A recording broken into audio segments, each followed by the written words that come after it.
inakuwa ni moja ya usajili wa Pacome yao kabisa. Naona bwana unakuwa uko ndani ya system ya Yanga.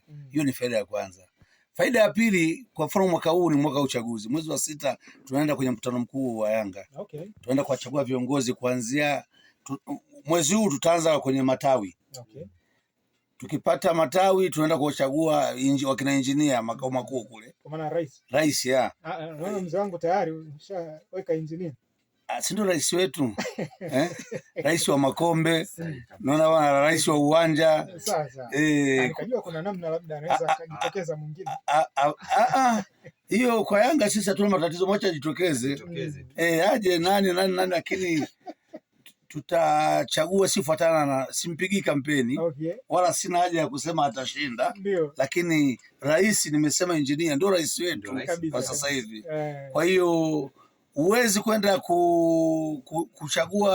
kumchagua engineer bila kuwa na kadi hai. Na huwezi kwenye tawi bila kumchagua mwenyekiti na viongozi wale 9 jumla bila kuwa na kadi hai. Na huwezi kuchukua fomu uchaguliwe uongozi kama huna kadi hai. Sasa yote hiyo ndio faida.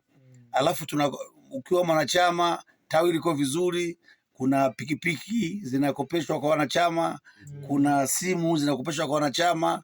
Na bana kuna vitu vingi unakuwa na faida navyo. Sawa bana, faida ni nyingi kweli kweli unapokuwa mwanachama wa